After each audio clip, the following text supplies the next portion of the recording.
This week on Viking Chronicles, we're out here in Etna, Wyoming. Beautiful mountains, as you can see. And we're hunting bears with a good friend of mine, Rob Wiley. He's a full-time professional outfitter, which really makes it nice. This isn't something he dabbles in. He's a professional, and year-round, this is what he does. So VTAC brings folks out to Wyoming. We do high-angle, long-range shooting along with pack animal training so that we can get these guys ready for the fight. But we also throw a bear tag in each guy's pocket so that if they do come across a bear, they have a live target they can engage. And it puts them under a little stress sometimes too. I think a bear offers a little bit more as far as senses. A wild animal has senses that humans don't. And you know, if there's something I can teach to a military guy on something I've learned, I mean, it's an honor. It's good training. You're working hard to get where you're going. You got to deal with some cold, miserable, wet, Viking-like weather here. Snow, rain, muddy, slimy. It's nasty, but it's something to remember on this hunt because it's a pain in the butt to get in and out of there. At night, we're walking out in the dark, and that makes it real. It's work, however you look at it.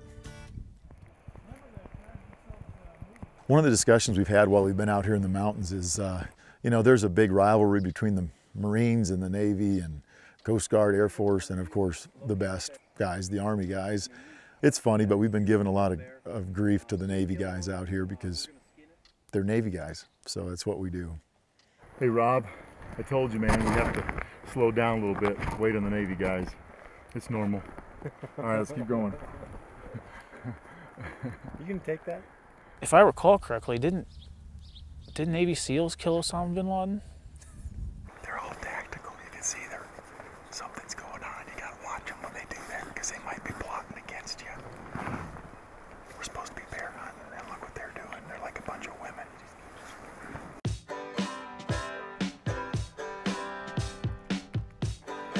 Yeah, I'm using a Leupold Mark 6 3-18 scope on my rifle. I'm also using the Leupold binoculars. I'm using a Leupold RX 1000 TBR rangefinder with the DNA, which allows me to quickly range a bear.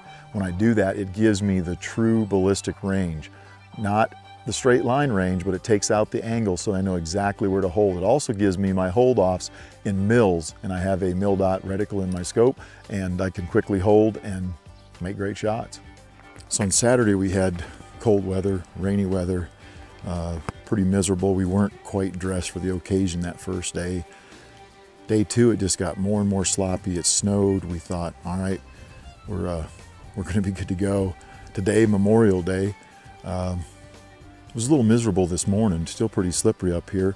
Decided we'd stay a little bit longer out here. We still had decent light to shoot in, so we just had some patience. It was getting pretty cold. The wind was blowing right in our face. Perfect setup.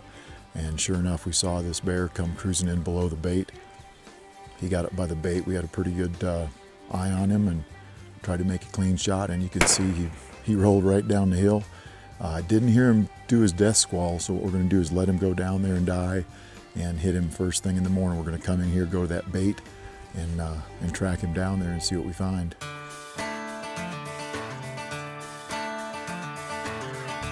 Well, one of the things that we talked about when we started making Viking Chronicles was that we wanted this to be real.